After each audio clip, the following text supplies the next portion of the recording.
بسم اللہ الرحمن الرحیم۔ بچے کو اگر بد نظری ہو جائے تو کیا کرنا چاہیے؟ کچھ لوگوں کا کہنا ہے کہ بچے کو ماں باپ کے غسل کے پانی سے نہلانا چاہیے، کہ ایسا کرنا ٹھیک ہے؟ نظر بد کے بارے میں آپ کی خدمت میں 5 باتیں پیش کروں گا۔ پہلی بات، العین حق، رسول اللہ صلی اللہ علیہ وسلم کا فرمان ہے کہ نظر بد یہ برحق ہے، نظر لگ جاتی ہے۔ سب سے پہلے تو یہ بات سمجھنی چاہیے۔ دوسری بات، لو کان سابق القدر لسبقہ العین، اگر تقدیر پر سبقت لے جانے والی کوئی چیز ہوتی تو نظر بد ہوتی۔ دوسری حدیث۔ تیسری حدیث کے الفاظ یہ ہیں کہ قیامت کے نزدیک اونٹ اور نوجوان اکثر قبروں میں جائیں گے تو نظر بد کی وجہ سے جائیں گے۔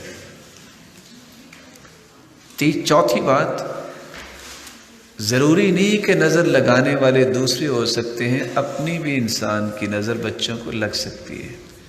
اس لیے قرآن کہتا ہے وَلَوْلَا إِذْ دَخَلْتَ جَنَّتَكَ قُلْتَ مَا شَاءَ اللَّهُ لَا قُوَّةَ إِلَّا بِاللَّهِ۔ آپ جب باغ میں گئے ہیں تو آپ نے یہ کیوں نہیں کہا ما شاء اللہ لا قوت الا باللہ؟ آپ نے کیوں نہیں کہا؟ تو جب بھی کوئی چیز اچھی لگے تو کیا کہنا چاہیے؟ ما شاء اللہ لا قوت الا باللہ۔ آپ صلی اللہ علیہ وسلم تشریف فرما تھے، عامر صحابی، اس وقت انداز زندگی ایسا ہی تھا، سادگی والا۔ ایک شخص غسل کر کے آیا، صرف اس کے کندھے نظر آ رہے تھے، تو ایک شخص نے صرف یہ کہا اوئے کیا کمال کی جوانی ہے، وہ وہاں گر گئے۔ تو آپ نے اس وقت فرمایا تھا علی ما یقتل احدکم اخاہ، تم میں سے کوئی شخص اپنے بھائی کو کیوں قتل کرتا ہے؟ لفظ کیا بولے ہیں؟ قتل کرتا ہے۔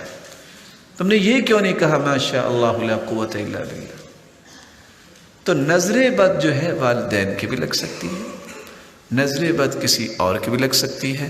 اس لیے چوتھا کام یہ کرنا چاہیے، ان 3 باتوں کے بعد صبح اور شام وہ دعا پڑھ کے اپنے بچوں کو دم کریں جو دعا سیدنا ابراہیم علیہ السلام اسماعیل اور اسحاق دونوں کو دم کیا کرتے تھے، اور وہی دعا جو ہے وہ جبریل امین نے آ کے اللہ کے رسول کو بتائی جب حسن و حسین جو جنت کے شہزادے ہیں، جب وہ دونوں بیمار تھے تو آپ صلی اللہ علیہ وسلم بیٹھے تھے تو جبریل امین تشریف لائے، پوچھا کہ آج آپ پریشان ہیں؟ فرمایا یہ دونوں میرے پھول بیمار ہیں، حسن و حسین۔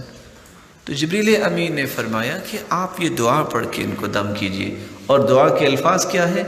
اعیذکما، چونکہ وہ 2 تھے، اعیذکما بکلمات اللہ التامہ من کل شیطان وہام ومن کل عین لام۔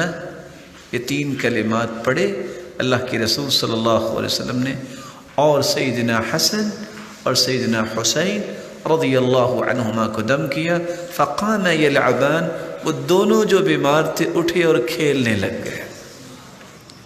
5ویں بات جو میں آپ کی خدمت میں پیش کرنا چاہتا ہوں، میں آپ سے بھی گزارش کروں گا، ہر نماز کے بعد 2 صورتیں جو سورۃ الفلق ہے اور سورۃ الناس، اس کو پڑھنا نہ بھولیے۔ عقبہ بن عامر رضی اللہ تعالیٰ عنہ کی روایت ہے، امرنی رسول اللہ صلی اللہ علیہ وسلم ان اقرأ المعوذتین بعد کل صلاة، ہر نماز کے بعد آخری 2 صورتیں پڑھنے کی مجھے انہوں نے حکم دیا۔ جو شخص یہ صورتیں پڑھتا ہے وہ نظر بد سے بھی بچ جاتا ہے، اور جادو جیسے اس طرح کے مذموم فعل سے بھی رب تعالیٰ اس کی حفاظت فرماتے۔ اور ایک دعا جو آپ کو یاد ہوگی جس کو دم جبریل کا نام دیا جاتا ہے، صحیح الجامع کی روایت ہے، اللہ کے رسول صلی اللہ علیہ وسلم بیمار تھے، جبریل امین آئے اور آ کے کہتے ہیں یا محمد اشتکیت، آپ بیمار ہیں؟ قال نعم، جی ہاں۔ تو جبریل امین نے کون سے الفاظ پڑھ کے دم کیا؟ بسم اللہ ارقیک، میں اللہ کا نام لے کے آپ کو دم کرتا ہوں. من کل شیء یؤذیک، ہر اس چیز سے جو آپ کو تکلیف دے رہی ہے. من شر کل نفس، ہر نفس کی شرارت سے. او عین حاسد، ہر حاسد کی نظر سے. بسم اللہ ارقیک، میں اللہ کا نام کے ساتھ دم کرتا ہوں. واللہ یشفیک، اور اللہ ہی آپ کو شفا دینے والے. یہ دعا یاد کرنی چاہیے اور صبح و شام بچوں کو دم کرنا چاہیے. سبحان اللہ وبحمدہ، سبحان اللہ العظیم، سبحان ذی العز والجبروت، سبحان